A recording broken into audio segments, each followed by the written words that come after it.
till I fall. Destined to be the greatest, yeah, the writing's on the wall. Hello everyone, it's the Nation of Podcation Daily Podcast. I'm O'Shea. Make sure you guys hit that like and subscribe button. Hip-hop superstar Maino talks about the issues between Jim Jones and Camron and says that he hates to be put in between the two friends. Now, as we all know, it started off when 50 Cent got on Camron's It Is What It Is podcast. Camron brought up some stuff back in the day when Jim Jones kind of shaded him and started hanging out with 50 Cent amongst the 50 Cent Camron issues. Camron and 50 Cent were making light of it, talking jokes, talking trash about how they persuaded Jim Jones to kind of shade Camron. And Jim Jones didn't take kindly to this, so he goes to his plot.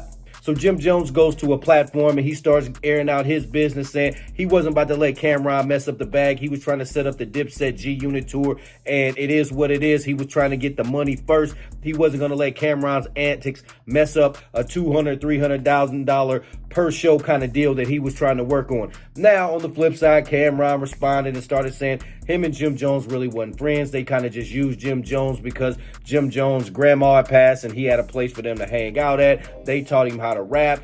Just all sorts of stuff, airing out friend problems. I'm not a big fan of that. I don't like when none of these groups do that. I don't like when the Dipset did it, Bone Thugs, the Hot Boys, none of these groups. I don't like seeing them go through issues. Y'all been boys, just one little problem, and then we go to social media and we try to air each other out, air out these problems when it can be solved behind closed doors. When these folks out here, you're going to try to win the public eye argument, and it's like, it's wild. Like, why do that? Why mess up a friendship? Because at the end of the day, if something happens to Jim Jones, Camron will be hurt. If something happens to Camron, Jim Jones will be hurt. And why go through all of this when it doesn't even matter? It's just some little punk ass words.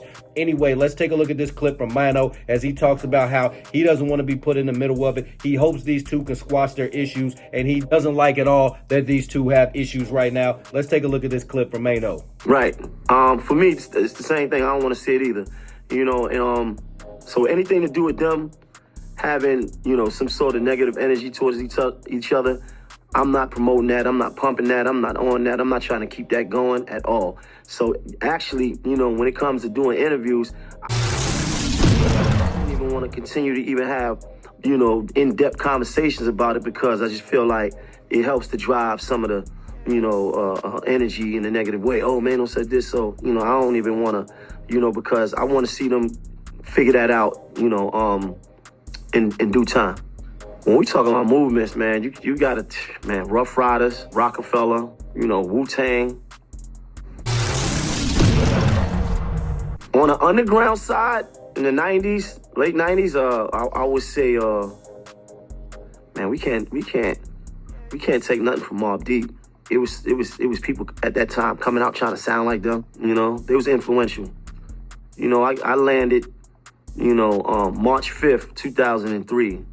You know, 50 was on fire, and the Dips was like in the street bubbling. And that was Jim Jones' point. That's why he was trying to squash all that stuff between him, between 50 Cent and Camron, so they could get to the bag. Like Maino just said, 50 Cent was on fire. We're talking 2003, 2004.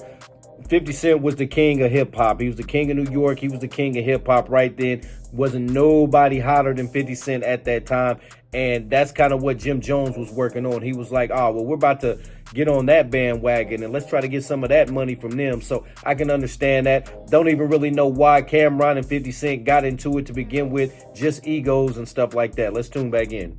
Also, you would come out and actually see people that look like them. You would see people wearing, you know, clothes that look and resemble Cam and Joel's, and you know, you would see that. Nah, they got something about them where they know how to like grab local talent, artists that's coming up, and kind of get behind them. At the same time, still doing them. So I think that, you know, Jim and Cam both got that knack. All right, Nation, there you have it. So shout out to Maino for dropping the real knowledge there. Yes, Dipset was a movement. Yes, they had their place in hip-hop. Yes, they changed hip-hop with the way they dress, with the bandanas. with the bandanas, with the rhinestones, with the true religions, with the chrome hearts, with all of that stuff. They changed the way folks looked at hip hop. They changed the way the dress, the swag, like you said, with the Camron was rocking the pink and the pink furs and all of that stuff. Changed hip hop forever. So Dipset does have their stamp on hip hop, and to see these two go back and forth really over nothing, over something that happened 15, 20 years ago almost at this point, where these two had a discrepancy. I mean, like they said, it shouldn't even matter at this point. Camron has said he's not going to talk about it anymore because it's happened that long ago. He said Dipset wasn't a really big part of his life. Man, stop it, bro. Stop it, man. I hate when folks do this revisionist history. You wouldn't be where you are today without the Dipset, bro. If it was just Cam by itself, it wouldn't have worked. It was better when you had your crew, the Dipset. Y'all were a whole movement. I ain't trying to hear none of that stuff, man. Nation, what do you think about Maino's comments? What do you think about the Jim Jones, Camron beef? Do you want to see these guys squash their issues? What do you think about a Dipset reunion? Would you be checking for a Dipset reunion in 2025, the way it's looking, possibly 2026, 2027, just whenever it may happen? Would you be checking for it? Nation, let me know in the comment section down below. Make sure you all hit that like and subscribe button on your way out. This is DJ Michael Watts, and when I'm not in the switch house, I'm hanging out with my dog, DJ Last Name Song. Girl,